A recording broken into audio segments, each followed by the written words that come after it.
What does this new normal look like for Campbellsville University? That's what we are finding out each and every day. Each day isn't the same as new challenges come up, but I can promise you one thing. Ever since the middle of March, when Campbellsville University closed its doors for the spring semester, the CU administration is doing everything in their power to ensure safety and fairness across academics and athletics. Hello folks, from the Powell Athletics Center here on the campus of Campbellsville University, I'm Jordan Alvis. Let's introduce our panelists for tonight's roundtable discussion. Starting first, to my right, is Director of Athletics Jim Hardy. Jim's been handling all of these things from the athletic standpoint in coordination with Rusty Hollingsworth. To his left, we have Dave Walters, who is the Interim Director of Global Engagement for the University and the CU Healthy at Work Officer. Dave is the one, he's a former Vice President here at Campbellsville. He's the one that's leading the efforts on campus. To my left is Rusty Hollingsworth. Rusty is the Vice President for Student Services and Athletics. He's been dealing with Jim from the athletic standpoint, but also with the Student Services side as well with our students. And then to his left is Derek Port, our Director of Athletic Training Services, who's leading our medical side from the student-athlete standpoint. So let's get right into our discussion tonight, and we're going to start with Mr. Jim Hardy. Jim, how's the Mid-South Conference going to approach scheduling now that the NAIA has moved fall championships to the spring semester? Well, Jordan, it's been a week-long process of trying to come to that answer. As many people know, the NAIA announced last week that fall championships would all be moving to the spring. So we began then this week as a Mid-South Conference, the 12-member, permanent member schools, developing a plan for how we would do that and what that would look like. So much like the NAIA, we went along with that, obviously, and moved most of the Mid-South Conference championships to the spring, actually all of the Mid-South Conference championships to the spring. But what is unique about what we are trying to do is we would play conference contests primarily in the spring and then leave some room for autonomy for each school to have a chance to play some contests, be it either scrimmages or full games in the fall, if they feel like they can, and then not have a consequence if they can't. Obviously, with things being the way they are, we don't know really what that may look like, but also keeping the door open to try to compete, and more importantly even, and I know Derek will probably speak to this some, to practice some of the protocols and things that we're going to try to do to keep our players, coaches, staff, and fans safe, if in fact we can have fans. So, Derek, let's go right into that. Obviously, your summer, ever since, honestly, March, you didn't have a summer. Your staff didn't get to have a summer, a normal summer where you take vacations and you enjoy just life because there's so much been going on. But talk about the athletic training and how it's going to the biggest part is the training room, but also how you're going to be screening athletes for practice and play and to try to get them back on the field. Okay. There's a lot to that. Since the beginning of the pandemic, actually, we have been trying to decide what's going to be the best for our athletes. The first and foremost thing that has always popped in is what can we do to protect our student athletes and make sure that they're participating in a safe manner. And the hardest thing actually was how are we going to treat them throughout the day? It wasn't practices. It was how are we going to maintain our current job description of the athletic trainer, rehabs, physician appointments, injury evaluations, and it's going to look a whole lot different than it has in the past. In years past, it's free-for-all. Come on in. Let's get you treated. Let's get you taken care of. But this year, we're going to have scheduled appointments. We're going to have to limit and control how the traffic is running through the athletic training room. There's going to have to be different screenings that come through the athletic training room. All of our staff works with every single student athlete, so we all have the potential to have a contact trace if somebody does test positive. So we are going to try to limit those interactions, maybe not have the closeness in regards to the hands-on techniques that we all have done in the past, but we're still going to try to maintain the quality of care that we've had. And I think that's huge from the athletic training standpoint. What now, 7, 8, 9, 10 athletic trainers that your staff has, and you've been lucky to have the amount of staff that you've had and blessed to have that. But now the responsibilities of the athletic training staff to keep that in line is going to be so much more now, and it's going to be up to the athletic trainers and the coaches to help educate our student athletes and just the students on campus on these new policies and protocols. Absolutely. Starting next week, we're actually starting our education with our coaches. We've got 4 days of training next week. We're going to train them on really the importance of how they act, how they are presenting themselves, and the issues that can come with the virus that's going around right now. A lot of times we're used to, even on the football field, baseball field, getting into athletes' faces and congratulating them, and that's probably going to have to change. So there's going to be a lot of different things, and we're going to have to do some training with that on top of the screening that we're getting ready to have to do. There is so much that we have to teach our coaches, so much we have to teach even my staff on procedures and making sure everything is right. And we'll have that ready, but it's just a long process that's been going on since April. And tonight's production, we're just going to kind of go around the table, or I guess the gym here, and talk about some different topics. And we're going to go to Rusty Hollingsworth now, Vice President for Student Services and Athletics. Rusty, one of the questions that were posted were, will students be allowed to leave campus and go home when they choose like normal, or are they going to be contained to campus? And then if they do leave campus, do they have to get retested when they return? Well, Jordan, at this point, we have no restrictions on students being able to leave campus. We don't have any restrictions or any mandate that they be tested when they return. What we would ask is that students use some common sense. If they do leave campus, that they're not in large groups. If they go home, that they stay home, that they don't go out with their friends that are at home. So we just ask that they use common sense. We don't want to have any kind of mandate where students can't leave when they want to. But at this point, they're free to come and go as they please. We would just ask that they use common sense. And now we'll go over to Dave Walters. Dave, obviously being the CU Healthy at Work officer, it's been very busy for you all summer trying to work with all the departments, creating these protocols. And one of the questions that came in was about testing.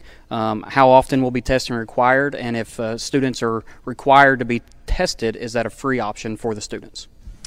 To the first part of that question, when will students need to be tested? We're requiring all students to be tested 7 days before they arrive on their campus or at their regional site, if it be the case. But as far as the cost of the COVID-19 test, that's the responsibility of each individual who has that test. For students, they'll have to incur that cost. Most insurance companies right now, and again, you need to check with your insurance provider, but most insurance companies now are providing that test with no co-pays. They're covering the cost for that. But right now, the students are responsible for the cost of those tests. And Derek, let's go to you really quick, just to piggyback off that. The student athletes are required to have a test within a certain amount of time before they report. I think 5 days or 7 days. Is that still a policy? And then if they don't bring in their test results, let's say positive and or negative, I guess, will they be required to test once they get here? We are just using the institutional policy with this, so it'll be the 7 days prior to stepping on campus. The NAIA has removed their mandate of a PCR test 7 days prior to competition due to the championships being postponed. So we have gotten rid of the full testing requirement other than what the institution is doing. Go back to you talking about the kind of what I discussed right at the very beginning. Everybody here is wearing masks. Will masks be required? Yeah, except for me, sorry. Will masks be required once students come onto campus, and what's the policies once they are on campus with the face coverings?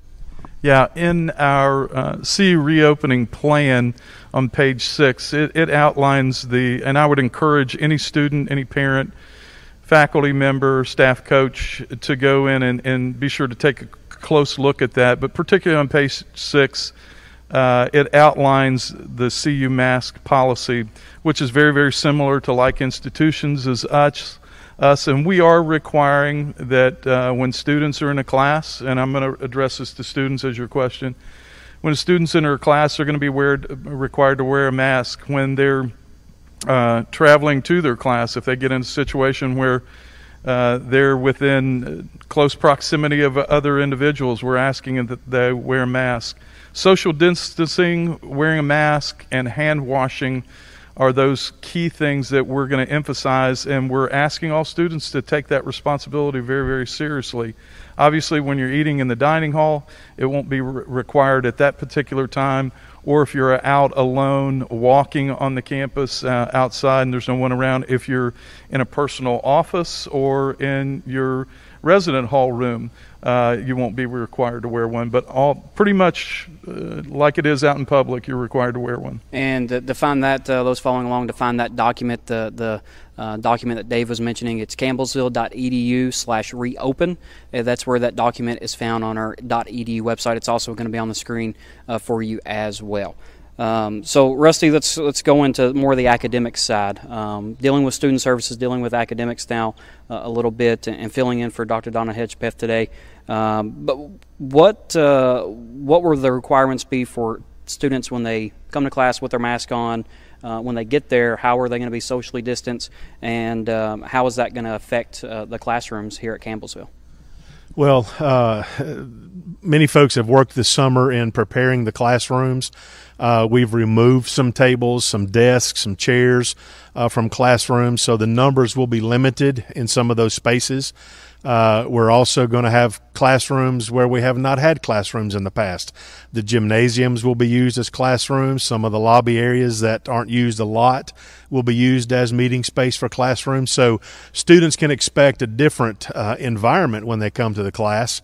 There will be an individual in every building that will have sanitizing supplies for the classrooms, and those will be made available to students before they enter a classroom. You will be given sanitizing towels and asked to wipe down your own space, your desk or your table, your chair, where you will be sitting and working that time during the class. So someone will provide those supplies for the students, and they will sanitize the classrooms.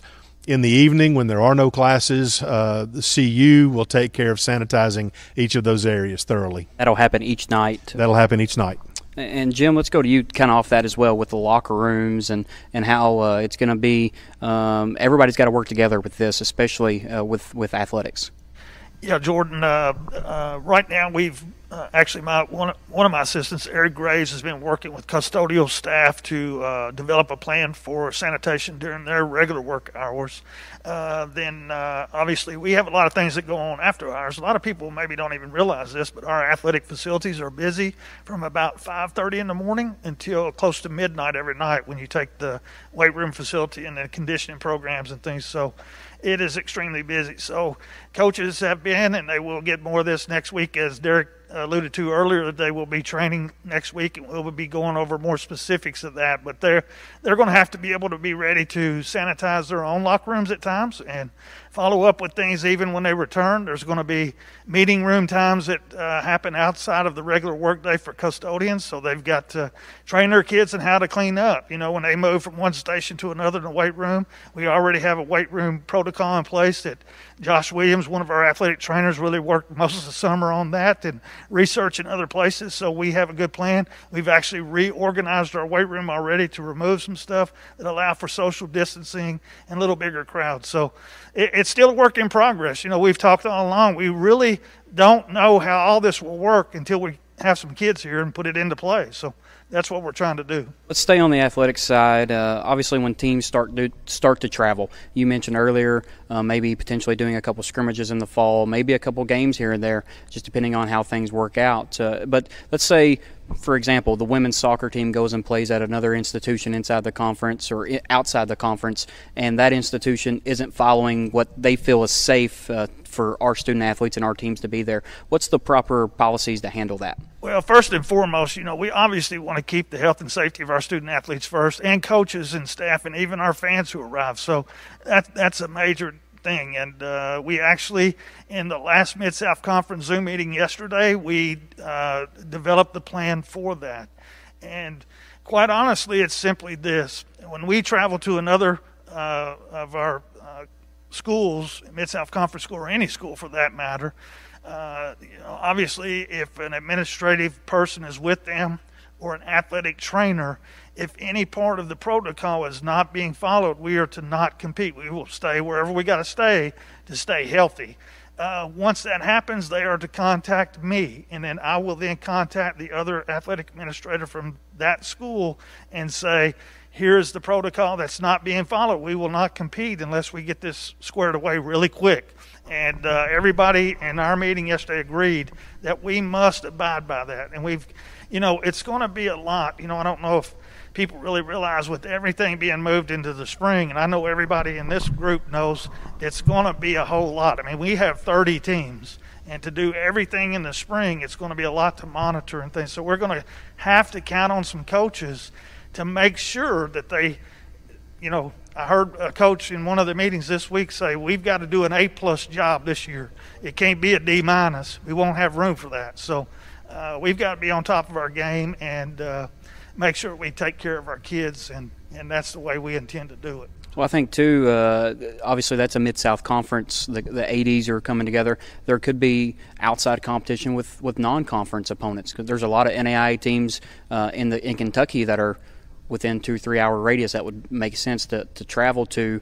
What would, if they don't follow certain policies that are upheld by the Mid-South Conference? Is it kind of similar to that? Yeah, I mean, it's the same. To me, it's the same. We're not going to put our kids in jeopardy. And I think that's one of the things coaches need to discuss prior to the event is like, hey, this is what our guidelines are. What are yours? And then we make sure we're on the same page, because if we go somewhere and they will be instructed this next week and they're not following this, we're not playing. If we got to turn around and drive a couple hours back, we're driving a couple hours back. We cannot take that chance. Absolutely. Well, we're going to take a quick break. We'll come back with some more questions from our panelists. Let's take a quick break. We'll be right back on the Campbellsville University Sports Network. I would encourage anyone that wants to come to Campbellsville to give it a shot.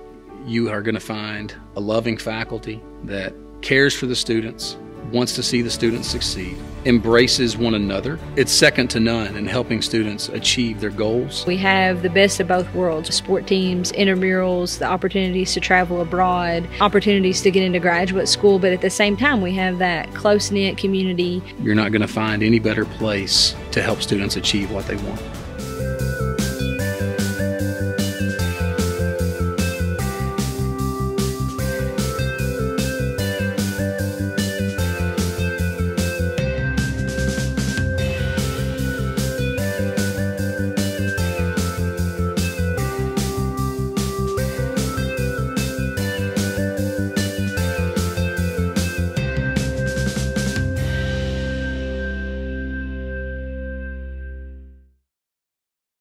Welcome back here to the Powell Athletic Center. Jordan Alvis here. Thanks for joining us as a roundtable discussion with some of our panelists, some athletic administrators, and also some of those outside of athletics. Let's continue on right into our discussion with head athletic trainer Derek Port. And Derek, we talked about before we went to the break how the protocols would be at visiting places whenever we go, and they may not be following the right protocols. What is a coach supposed to do for us, or an athletic trainer supposed to do for Campbellsville? Let's flip that. How is the athletic training staff and the athletic staff going to handle the visiting teams once they arrive here on campus? This is another thing, again, we've been working on with the Mid-South since April. We had a group of every head athletic trainer through the Mid-South getting together and just figuring out what is acceptable for us. And one of the things is we talked about was, what do we want when we come visit you? And unanimously it was basically, we just want our student athletes to be safe. So what do we need to do for that? Each team will have a locker room when they come visit us, so that is where they will go. They won't be allowed to wander around campus, won't be allowed to walk into the athletic training room unless it's necessary. The athletic trainer from the visiting school will be asked to contact us if there needs to be treatments, and we'll set up a small athletic training room for them at the visiting locker room. to try to mitigate those cross-contamination possibilities that could happen, just in case. So, and Jim, that goes to you with your staff setting up the visiting locker rooms as well, and how that's going to be handled. And one of the things we've already done is have every locker room marked with a log for sanitizing the locker room, so we know when that locker room's been sanitized, the date, and by who, so that when somebody comes in, they know that it's been sanitized. The key is that, when we have to be monitoring that even throughout the day.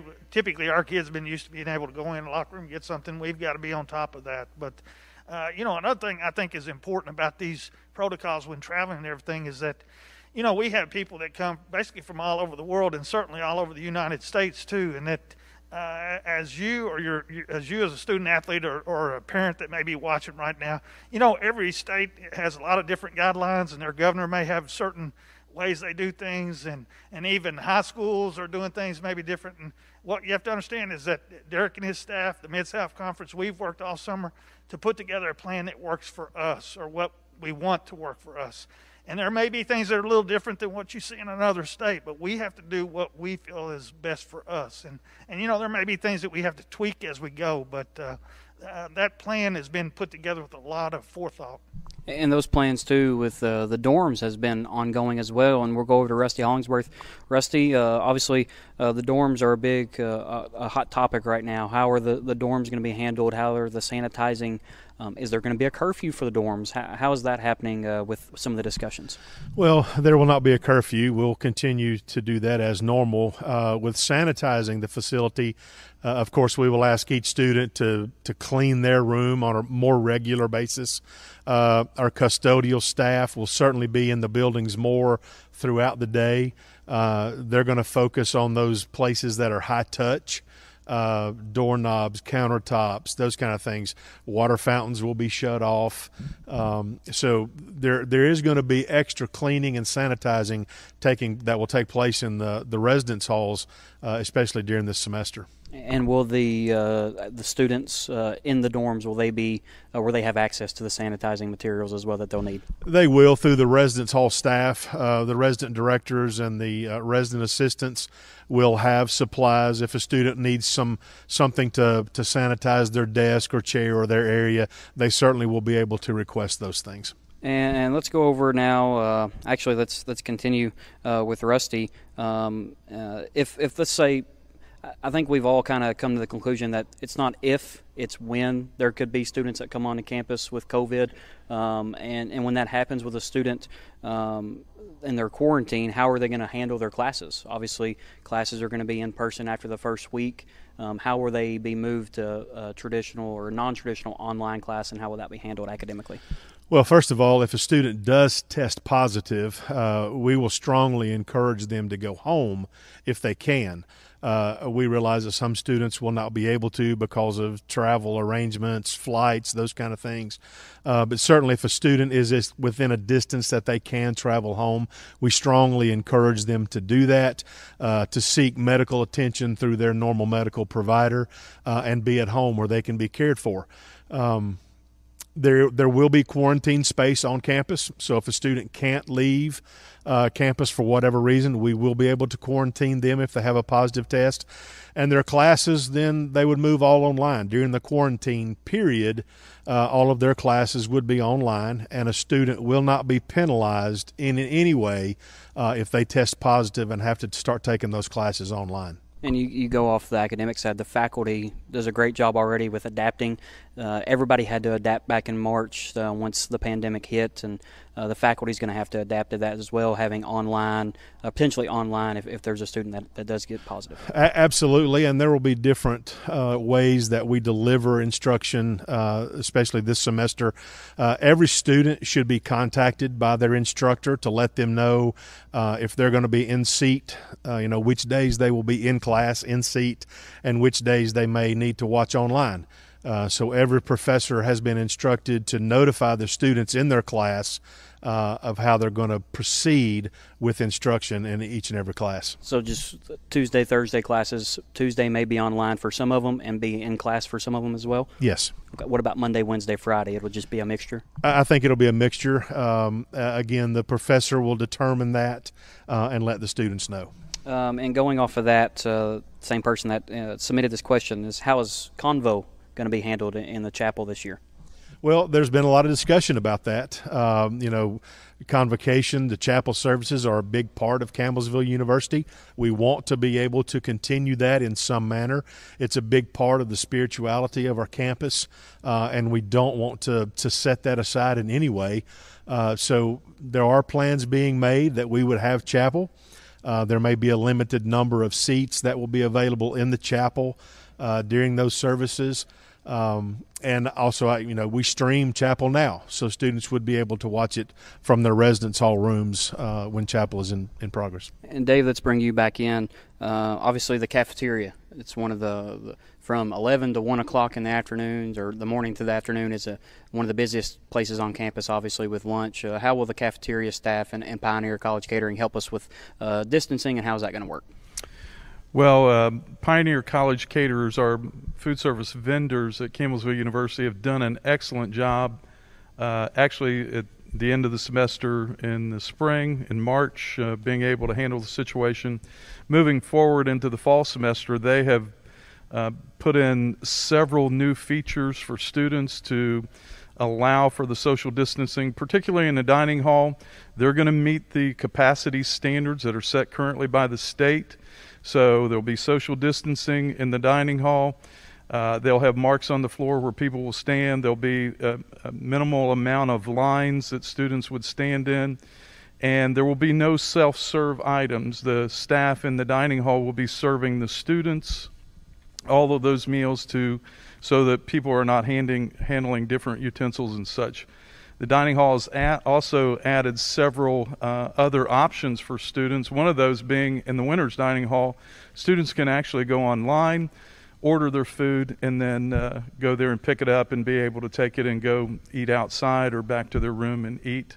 There is a new grab and go feature that will be available through the Simple Blends in the Wellness Center and through the Books and Beans, and also through a new venue that they're opening in the lower level of the Basque building, and that's going to be, it's called Paesanos. It's an Italian market type atmosphere, and so students will be able to choose that as an option as well.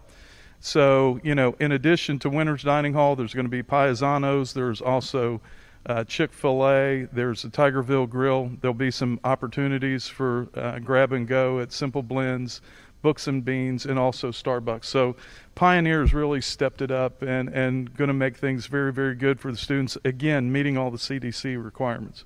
Jonathan's done a great job. He has. They've done an excellent job. They did a great job, as you mentioned, in the spring as well, once things were shut down, and handling people that were still on campus.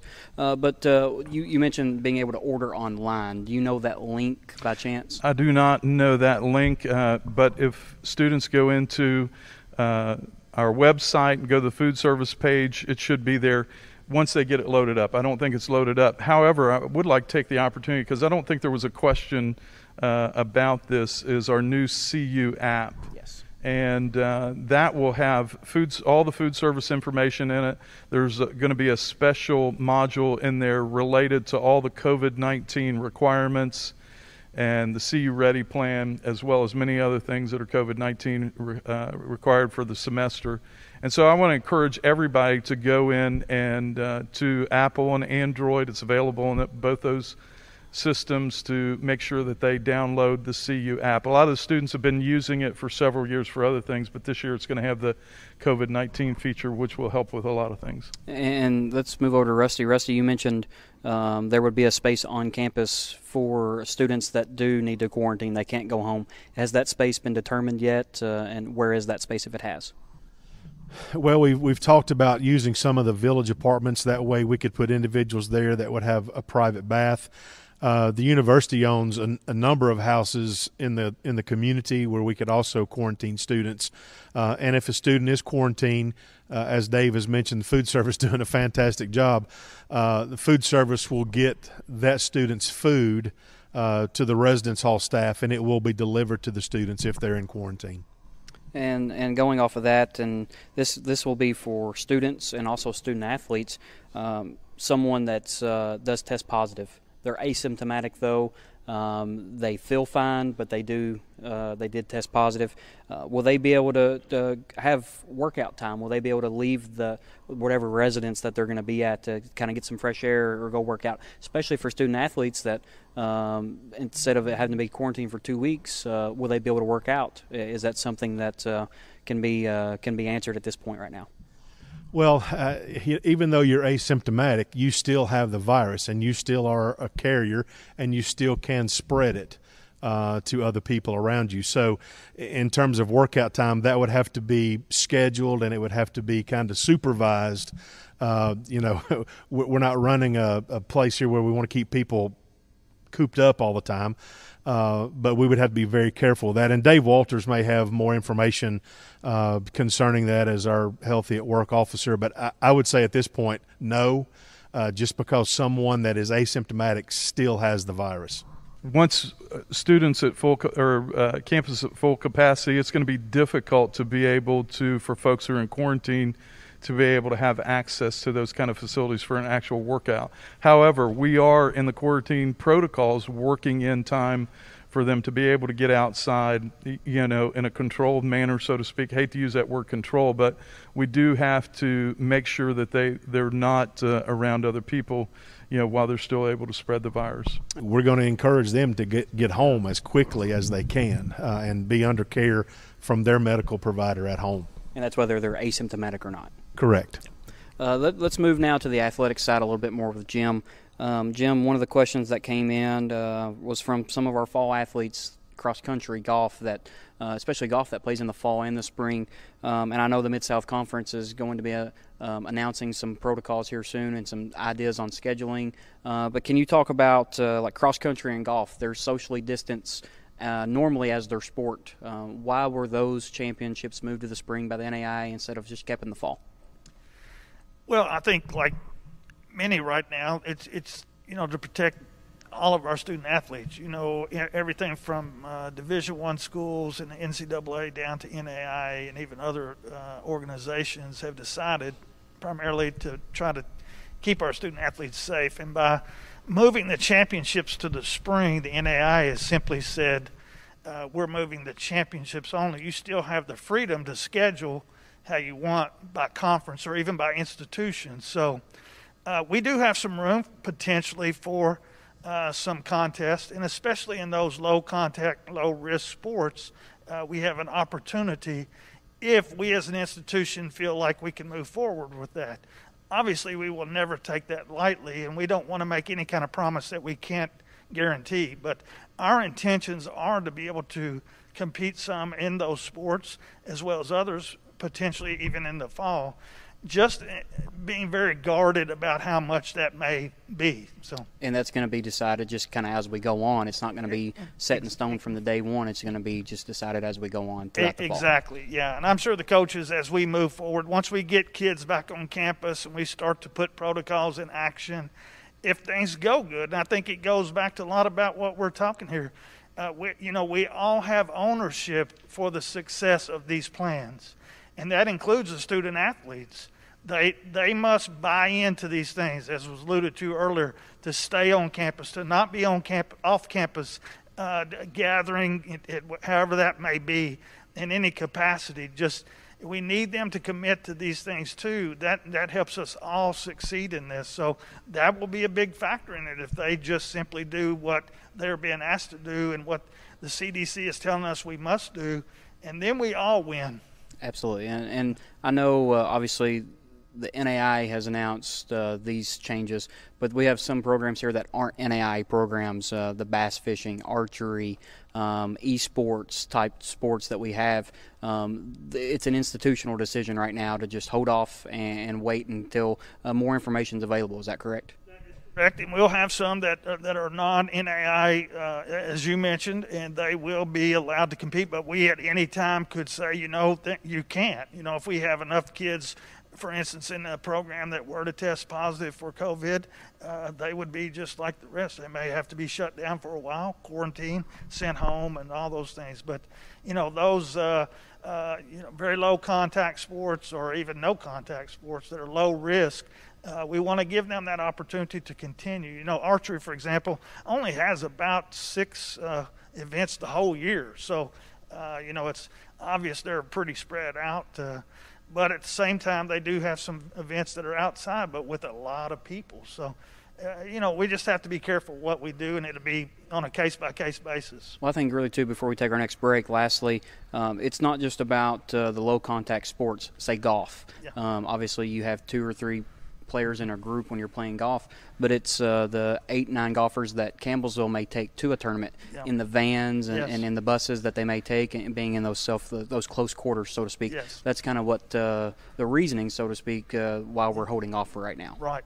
And those are guidelines too that have to be followed. We have to manage the way we travel, and if we're only allowed, let's say, 5 student athletes in a 15-passenger van, we need to adhere to that. The coaches who are driving those vans or GAs or whoever, they need to be monitoring those, and then kids got to keep their mask on. It's just the things where if you drop your guard, that's the time that it kind of catches you. So. Absolutely. Well, we're going to take one more break. We'll come back with our final list of questions right after this. We'll be right back on the Campbellsville University Sports Network.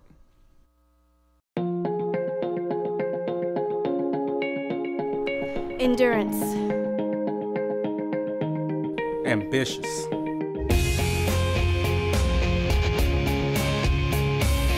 Dedicated. Fellowship. Purpose. Find yours at Campbellsville University.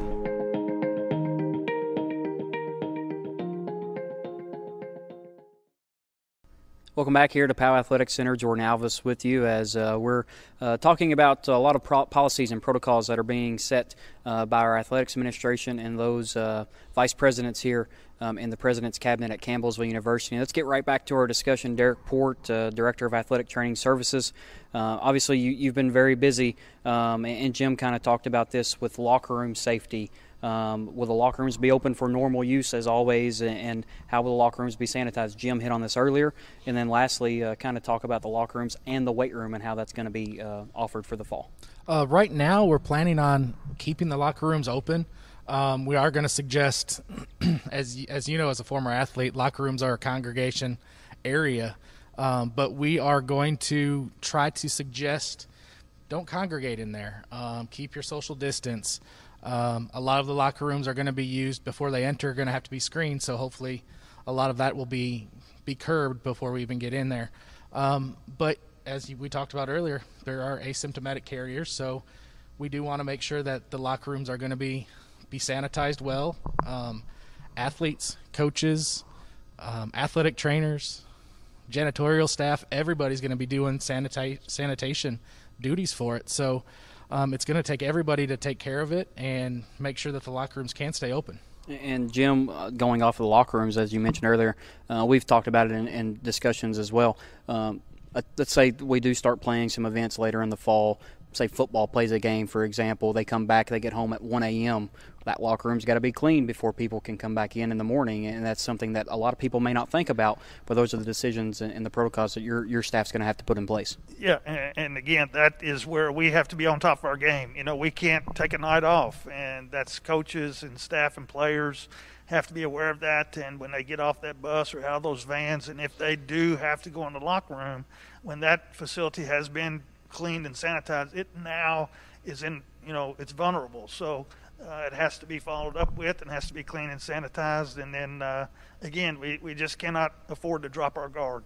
And going off of those, Rusty, we'll bring you back in. The Wellness Center, obviously a brand new Wellness Center, thanks to the Heilman family who've been great stewards of Campbellsville University. But how's the Wellness Center going to be treated this year? Obviously, probably similar to the weight room for athletics. But how's that going to be treated with the little snack bar, the juice bar, but also the workout area and intramurals as well? Well, we plan to have the Wellness Center open when our students return. Things will look different. Of course, like anything on campus, we're going to follow CDC guidelines. We're going to follow any mandates from the state of Kentucky that we've had throughout the spring and summer from the governor's office. So I think students can expect a limited number allowed in certain areas in the Wellness Center. As Dave mentioned, the Simple Blends will be open. There'll be some grab-and-go options there for food. But I think the big difference that students will find is that they're probably going to have a temperature check when they come in the building. We're going to limit the equipment that can be given out at any specific time, and we will limit the numbers on the basketball courts and in the workout areas, again, following CDC guidelines and the things that the university puts in place. And for student activities and intramurals, Trent Creason's department's doing a really good job with trying to set up things to try to keep folks not, like you said, cooped up, so to speak, just to give them some activities to do outside of just sitting in their dorms. Exactly. We had a great meeting this morning with Trent as we discussed, how we're going to do Welcome Week. Traditionally we have the Welcome Fair, the Welcome Back Fair, and some of those things that we won't be able to do, but there will be some alternatives.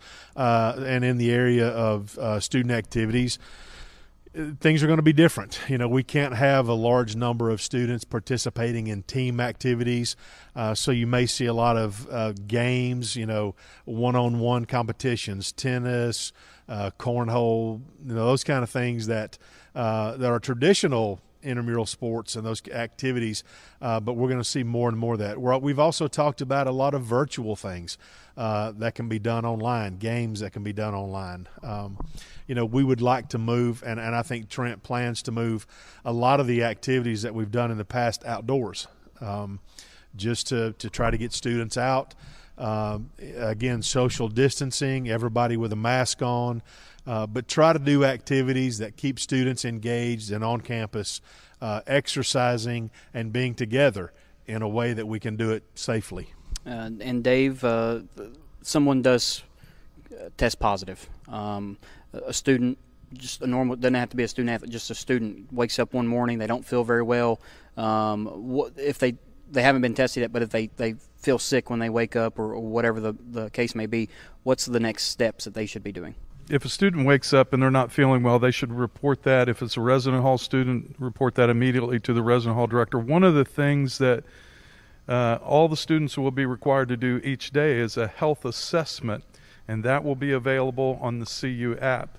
When the students check in on campus, and all of our commuter students will receive a health kit, which will supply them with hand sanitizer, 2 face masks, a thermometer, and a student covenant. And that thermometer will be used each day for them to take before they leave their dorm room, before they come on campus to do their health assessment and answer basically a step-by-step CDC questions about symptoms and taking their temperature and making sure they don't have a fever and so on and so forth. They'll get what's called a green check to be able to use when they go to class on their phone, and they'll show that to their instructor to be able to be admitted into the class or another facility. Now, if they do test positive, we're taking, there's a lot of details in that, but basically involves 5 things. We're going to isolate them as quickly as possible. We are going to provide care for them as best we can in a lot of different ways. Going to continue to monitor their condition. We're going to report to their family and to other authorities that we need to, other people on campus, and then also work towards their release to be able to get them out of quarantine as soon as possible once they're well. So you talk about the CU app. Obviously, that's really important for the assessment each day with a lot of information. So right. The CU app's definitely the one-stop shop for everything. Yeah, and throughout the year there's going to be several other components that will be added on that. If later on students require another test, they'll be able to load those test results right into that app too, and it'll be reported so that they'll have a green light. So students, make sure you get the CU app right here by searching just Campbellsville University in the Apple Store or Android Store, and download that app and get set up for that by using your TigerNet credentials and your email credentials as well. So Jim, let's go to you as I just dropped all my papers, so I don't know what question I'm about to ask, but that's okay. But I think it was about spectators? Will there be spectators for the fall or any sports? I mean, obviously winter sports haven't been discussed yet, but how is the spectator process going to be going? Well, the NAIA and one of their directives talked about 50%. Our governor has been very active daily, giving us guidelines that we need to follow for spectators. I know, if I'm not mistaken, I think it's not real popular right now, but they've said that only those who are participating in the state fair as competitors and things are allowed in, no other people. So, that's going to be something that could be very fluid all year, that could change. But I will say this, we have, like many across this nation, partnered with hometown ticketing, and we have now the capability to do all online ticketing, which allows us the opportunity to manage who's coming in and out of our facilities for games. It's going to be a learning curve a little bit, quite honestly, here, but we've got to educate faculty, staff, administration, and even our student body on that. But it will allow us the opportunity to track how many people are actually in the facility and when we would need to stop. So I know that one of those follow-up things was like students, will they be able to come? Well, obviously yes, but we still we have to maintain those limits. So it would certainly be like many would. We would have to just make sure we stay within that limits, and that could mean some students can come in, or even a lot of students. But it'll be an interesting thing to watch as the year goes on. And as an athletic department, once schedules are released and we start making decisions on if we're going to have fans, how many fans we're going to have, and the capacities, more information will be sent out about hometown ticketing solutions. They've partnered with so many NAIA institutions across the country, and also an NAIA corporate sponsor as well. So we'll release information on that once schedules are released for fans and anyone else that has to get a ticket, because students will have to download that as well and be able to have to get a student ticket, so to speak, and it'll have to be in the system. So make sure you reach out, or you look out for that and those releases coming in the near future.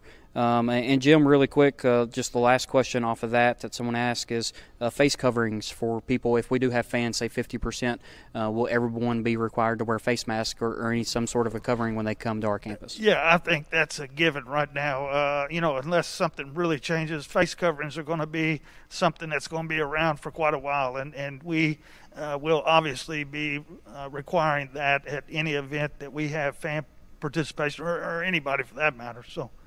And let's continue on with our discussion. Derek, with the athletic training staff creating these policies and protocols for our student athletes, obviously, let's just use, say, football, for example, 120 football players having to go through screenings every day before practice. Kind of talk about some of the policies and procedures for not just football, but for other teams going through screenings in the mornings before practice, and say they have 2 days or 3 days, and how that will work for each team. We've been working all week with our coaches, trying to set down locations where everybody can screen. We're trying to make sure there's temperature-controlled areas. We're using no-touch thermometers. If you've ever used one, those can be inaccurate, so we're actually taking a secondary precaution, and we're going to have oral thermometers in case we need to. Outside of that, our coaches are going to help ask questions. Dave referred to it, the CU app, where they're going to have a screening for daily activities. Well, we're going to use that also. We're going to check their green lights. We're going to ask them, have you developed any symptoms since you filled out that app? Because if they fill it out at 8 in the morning and their practice isn't until 3 p.m., we want to check that again. Coaches are going to be asked to do screenings before team meetings, film sessions, weight room sessions, and it's all going to be involving temperature checks, asking the questions of the symptoms, and we'll go from there. And Jim, that's where all the coaches are going to have to be involved.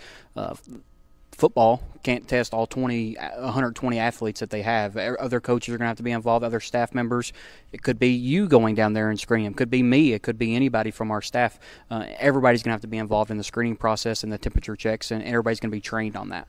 Yes, I think that that's one of the things we've talked about all summer with coaches, all the Zoom meetings and then the small group meetings. We've talked about the fact that, this year more than ever, we have got to be a family. We've got to be able to help each other out. We were talking about even cleaning locker rooms and stuff. shoot, Lori and I could have to come in here in the evening and help, hey, we can come in here. We know you're coming in late. Let us help you out. And just staffs of people when they're in their off season. And it's just, again, it's just going to be a time that we have to help each other out. And, so again, we all can succeed. And this year, going back to the academic side, Dave, we'll bring you back in. Obviously, you have the first part of the semester, the first week, I think, is all online, and then it goes to face-to-face classes, and then no fall break. It goes to Thanksgiving. Once we hit Thanksgiving, all the classes go online to the end of the semester, and students can stay in the dorms if they choose. They don't have to move out, but they can stay in the dorms if they choose. Is that correct? That's correct. Yeah, all normal activities, just as if they were here if they were having face-to-face classes, will continue. Food service will continue. It's just the remainder of their academic work will be done online, even their finals. Mm-hmm. So now when they come back from Christmas break, they start the second semester. Obviously, we're talking 5-6 months from now. There's going to be a lot of things that change or could change, and a lot of policies that are updated. But will students right now have to retest upon arrival? After Christmas break. Yeah, I think it's far too early to make that determination yet. Again, we're hoping that a few months down the road that things will begin to slow down, and a lot of the things that we're doing now maybe we won't have to do for the spring semester. So I think it's just too early to make that determination at this time. Our last question here, and Dave, I'll let you answer this as well, and maybe refer to Rusty, but maybe too early to tell. Talking about a vaccine potentially, and will students be required to receive that vaccine if there is a vaccine available? I think you answered it. It's too early to tell. Yeah. I mean, again, it's our hope that a vaccine would be available as soon as possible, and I would think that if that is available, again, most people are going to want to. If that's going to begin to cause this to dissipate, I think most people are going to want to do that, and perhaps we wouldn't even have to require it because people are going to do it. But yeah, it's pretty early to be able to tell. Well, we're going to take one more break. We'll take one more break. We'll come back with some final comments from our panelists tonight, talking about the policies and procedures here at Campbellsville University. Stay with us here on the Campbellsville University Sports Network. The light bulb moments when they get something and they really capture that find your calling moment, when they figure out what they want to do. It's more about the relationship for me, that I'm invested in them as an individual and not just what grade they make in my class. They are why we are here. Our doors are open. The students come first. You get to know them so much more and get to talk to them on a deeper level about where they're going, what their aspirations are, and how we can help in that process make their dreams a reality.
Welcome back here to the Powell Athletic Center. Jordan Alvis with you as it's a town hall discussion, roundtable discussion here with some of our athletics administrators. And I knew I'd get tripped up on a few words tonight.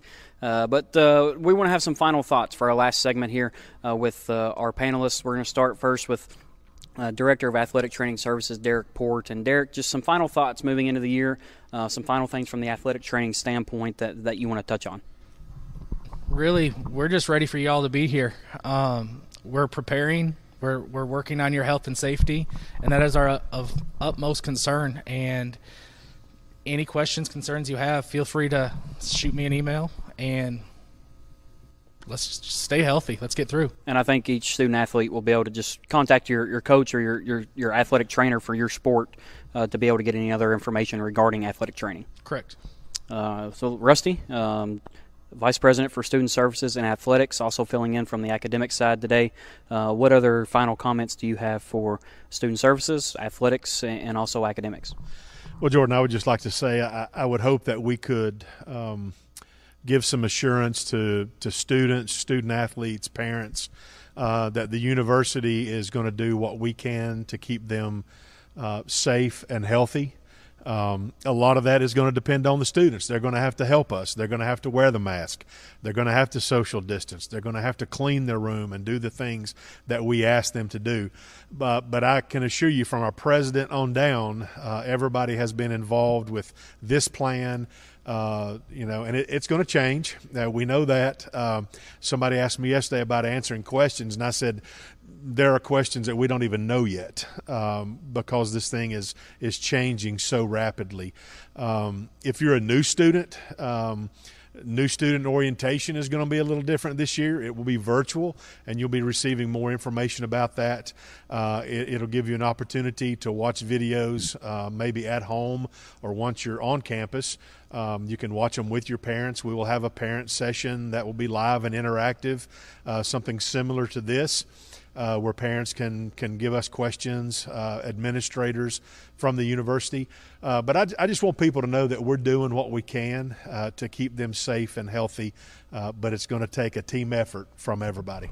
And Dave Walters, as the CU Healthy at Work officer, you're the one that's been on the front lines handling this from the academic standpoint, the student services, athletics, everything kind of comes to you and your desk. And what are some final thoughts that you want to share with the public? Well, I think to just piggyback off of Derek and Vice President Hollingsworth, that we need your help. We need students and parents to come alongside as they begin to enter back on campus. We're going to need your help very, very much in the process and making it through this. As Rusty mentioned before, there's been a lot of work. We can do all the right things, but if we don't have everybody's participation and help, then we're going to have some situations that we'll have to deal with. So, I just want to encourage everybody, we're a part of a team. You know what that's about. And being a part of a team means that you have to do your individual part. And so we're just asking you to do that and to be patient. My prayer is that we'll get through this hopefully soon, but we don't know. But just to be patient and follow along with what we're trying to do and pray. And lastly, we'll go to Director of Athletics, Jim Hardy, for just a final thoughts on athletics as a whole and kind of a charge to the student athletes and the parents and also the staff here at CU. Well, Jordan, I just echo what's been said by all of my colleagues here. We need people to come alongside of us. In an old coaching way of thinking about it is we used to always say, just meet us halfway. Just meet us halfway. And if all of us can come together and work together, we have a chance to make this work. But it really will take all of us. And we want you back. We want all of our students, not just student athletes. We want all of our students, our band members, our business students. Every department wants everybody back. We need you back. But we also need you to know that we all have to work in this together. And if we do that, we really do have a chance. I'm sure there's more questions. You'll be having questions about eligibility and what happens if this happens. And honestly, some things, just like it's been all summer, we won't necessarily have the answer right away. But I can promise you that we will work hard to find an answer. And we will always be putting the health and safety of our student athletes and all students at the forefront. But we're anxious and ready to get going, and we just need you back. Well, we appreciate our panelists tonight, Director of Athletics Jim Hardy, Dave Walters from our Global Engagement, Interim Director of Global Engagement, and also the CU Healthy at Work Officer. Thank you all for being here tonight. Rusty Hollingsworth, Vice President for Student Services, and also Derek Port, Director of Athletic Training Services here in the CU Athletic Department. That'll wrap up our broadcast tonight. Don't forget, you can go to CampbellsvilleTigers.com for all complete details and up-to-date information on all things COVID-19 related to the Athletics Department. Then also go to campbellsville.edu/reopen, and that's where you can find the policies, the procedures, the guidelines. Those are also linked on the Athletics website as well. So thank you all for joining us tonight, and we'll wrap up our broadcast. And we hope to see you all soon here in the next 2 weeks here at Campbellsville University. Thanks for following. You've been following the Tigers on the Campbellsville University Sports Network.